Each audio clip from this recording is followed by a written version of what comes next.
Extremely happy for him and his family, for sure. The ball club and really the organization moving forward. Now you got him and Nola locked up for a while, and that's really good for the future. Well, it certainly helps because you figure out that you can at least pencil in 6 innings every time those guys go out. So you only have to pick up a few innings here and there with them, and then you piece it together with the other guys. But then, our rotation is very strong. So, but having those guys long term is big. Welcome back to another episode of the Phillies Focus. We have a loaded show for you today because looking at playing the Mets, going into Citi Field, I think it's going to be a pretty hostile environment. And looking at Sanchi's home road splits, I just thought it was really the smartest thing to do. It's really amazing the steps that he's taken, the growth that he's had, not only physically but mentally and emotionally. And this guy started the year at 92, 93 miles an hour, really commanding the baseball. Now he's 95, 96, touching 97, and maintaining his command. The changeup is a plus pitch. The playoffs are officially on the horizon. Rosters have expanded, and we are finally seeing the finishing touches being put on this roster. Rob Thompson and the front office are making the final calculations for what they believe is the formula to bring a World Series trophy back to Philadelphia. We have a lot to get into today, including a massive win against the Milwaukee Brewers that we need to break down, and some interesting roster moves. But specifically, we need to talk about a familiar face returning to the clubhouse. That is right, Garrett Stubbs is officially back with the Major League team. He has spent the season grinding away in the minor leagues, doing his job, mentoring the young guys, and now he is ready to step back onto the big stage for the final stretch. I have to be honest with you guys right off the top here. It genuinely blows my mind how fired up people get and how heated the debates become over the backup catcher position. It is one of those things where the passion of this fan base is unmatched, but sometimes we focus on the 26th man on the roster like he is the cleanup hitter. But because it is such a talking point, we are going to dive deep into the Garrett Stubbs situation, the Rafael Marchán debate, and what this means for the postseason. First, let's handle the news. The Phillies announced prior to the game against the Milwaukee Brewers that they have recalled catcher Garrett Stubbs from AAA Lehigh Valley. In a corresponding move to expand the roster to 28 men, the club also called up left-handed pitcher Tim Mayza. He will be wearing number 54. I want to touch on Tim Mayza briefly before we get into the heavy hitters. I don't know a ton about him in a Phillies uniform just yet, but in the inning he pitched today, he looked very effective. It is always good to have another lefty option out of the bullpen down the stretch, and if he can give us meaningful outs, that is a huge bonus. But let's talk about this game against the Brewers because, in my opinion, this was one of the better victories we have seen from the Phillies in the entire season. You have to look at the context. This team played on Sunday Night Baseball last night, got on a plane, flew directly to Milwaukee, and had to play a very tough team on short rest. And they didn't just roll over. It was a matchup where they continually dug themselves a hole and had to scrap their way back out of it. Taijuan Walker started the game, and to be blunt, he didn't look like he had his best stuff early on. He gave up a leadoff home run, and for a while there, it looked like the Brewers were mashing every single ball he threw. It felt like one of those games that could get ugly fast. Then you had the defensive miscues. Bryson Stott made a very uncharacteristic error that helped tie up the game. Tree Turner had a play where, honestly, you just have to knock that baseball down, and because he didn't, it resulted in the game being tied up again. It was sloppy at times. But despite the fatigue, despite the travel, and despite the errors, the team continued to fight. I think that is the biggest takeaway here. The Milwaukee Brewers are the real deal. They are legitimate contenders and have been one of the hottest teams in baseball recently. For the Phillies to walk into their building under those circumstances and battle from the first pitch to the last is incredibly impressive. I give this team a lot of credit for the grit they showed. It wasn't pretty, but championship teams win ugly games, and Tim Mayza played his role in that as well. Now, let's pivot back to the main headline, the return of Garrett Stubbs. The Phillies made a very interesting decision at the start of the season when they decided to roll with Rafael Marchán as the backup catcher over Stubbs. We all saw the battle between those two last year, and obviously we know the hierarchy here. JT Realmuto is the guy. He holds it down every single day. And for what it is worth, can we just take a second to acknowledge JT Realmuto? The Phillies seemingly abandoned any thought process or belief that they were going to give him more rest this year. The narrative coming into the season was that they needed to preserve his legs. But the dude has played a ton.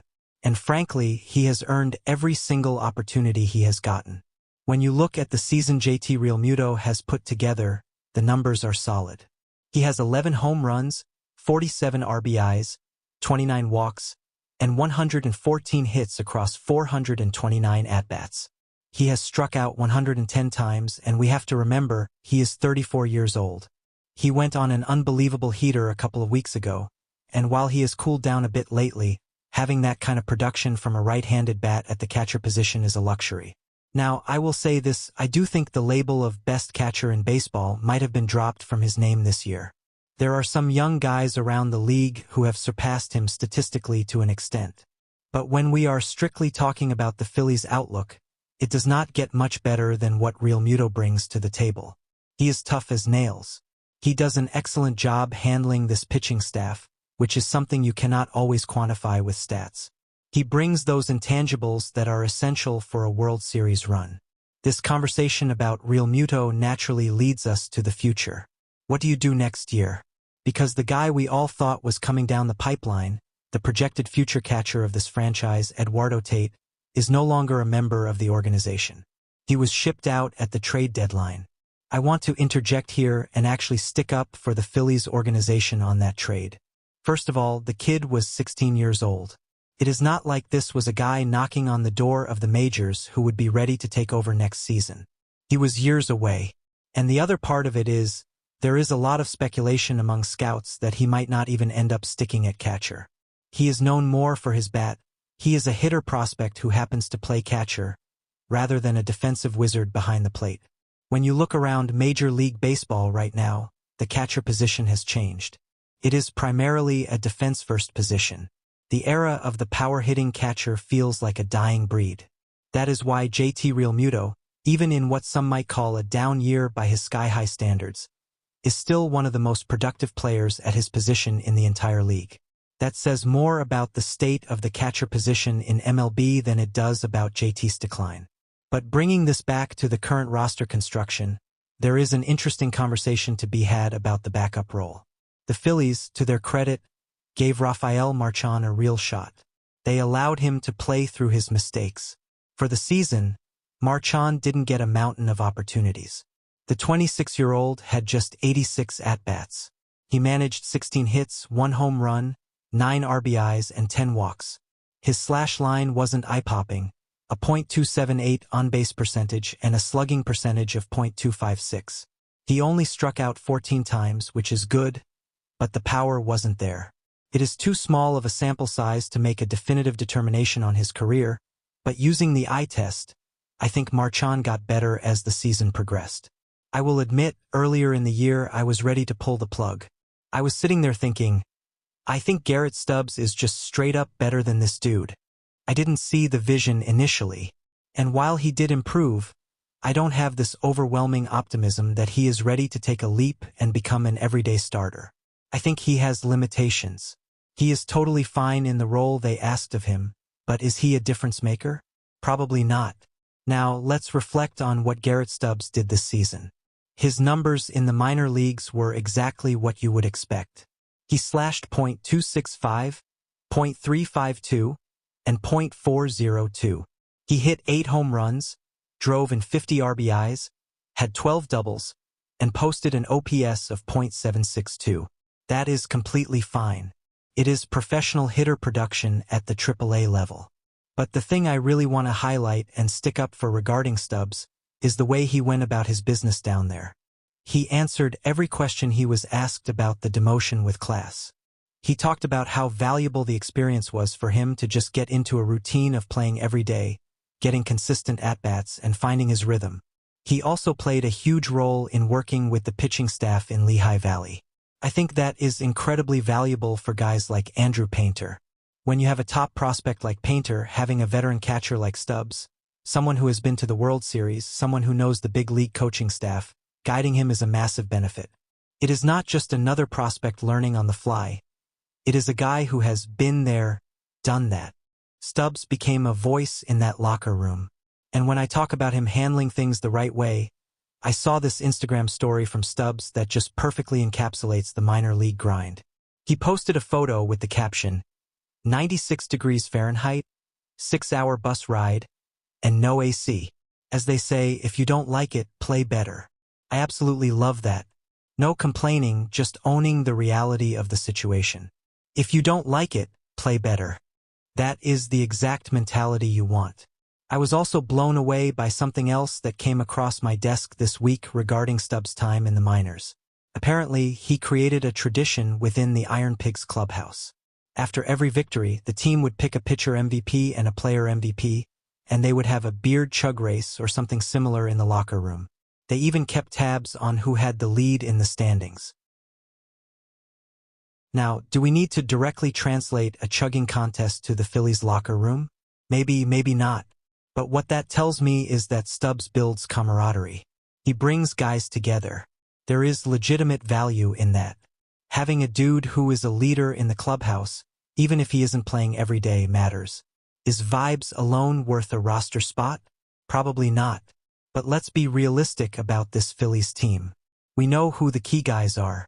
When push comes to shove in October, the season is going to come down to Bryce Harper mashing, Kyle Schwarber hitting nukes, Tree Turner playing defense and getting on base, and the pitching staff overcoming the absence of Zach Wheeler if he misses time. The season is not going to be made or broken by whether Garrett Stubbs or Rafael Marchán is the backup catcher. I kind of liked Rob Thompson acknowledging this recently. He was asked what Garrett Stubbs brings to the team, and he jokingly replied, "First, his energy, and a pretty good playlist." It was tongue-in-cheek, but there is truth to it. The bottom line is that everyone in that clubhouse likes Garrett Stubbs. They enjoy his presence. They enjoy having him around. And when you are grinding through a long season and a high-pressure postseason, having a guy who keeps the mood light is a positive. And let's not pretend he doesn't have on-field value. Just today, against the Brewers, he came in to pinch run for Kyle Schwarber and scored the go-ahead run in the 9th inning. Shout out to Stubbs for stepping in immediately after the Brewers manager got ejected and making a play. That moment right there, pinch running and scoring, could very well be a preview of his role in the playoffs. When you look at this roster, we have some guys who are not exactly speedsters. Alec Boehm, Nick Castellanos, Kyle Schwarber, these are not guys you want tagging up on a shallow fly ball in the 9th inning of a tie game. Having Stubbs in your back pocket as a pinch runner who has legitimate wheels is not the worst thing in the world. So, to Garrett Stubbs directly, welcome back to Philadelphia. It is just more fun when he is part of this team. I am happy he is here for the stretch run. I don't think this move swings the World Series odds dramatically one way or the other, but it is a feel-good story. He deserves praise for taking his demotion in stride and acting like a total professional. I want to know where you guys stand on this. Let me know in the comments. Are you with me? Are you happy to see Stubbs back? Or do you think this is a waste of a roster spot? I saw a meme the other day that made me laugh. The caption was me watching other teams call up young players while the Phillies call up Garrett Stubbs. And I get it. I really do. There is a frustration there when you see other teams bringing up their top prospects for the playoff push. I do think there needs to be a more concrete game plan for guys like Justin Crawford and Andrew Painter moving forward. Specifically Crawford. It feels like a missed opportunity that we are going to go this entire season and likely never see him in a Phillies uniform. Think about the outfield issues we had earlier in the year. We had struggles. And yet, we never really looked to see if Crawford could be the solution. Now, with Harrison Bader playing at a high level and Brandon Marsh absolutely tearing the cover off the baseball, there really isn't room for Crawford right now. But it does make you wonder, what if? However, that is a problem for another day. Right now, the focus is singular. The focus is on winning a World Series. That goal is dependent on what happens for the remainder of this season and in the playoffs. The roster is set. The guys are here. It is time to execute.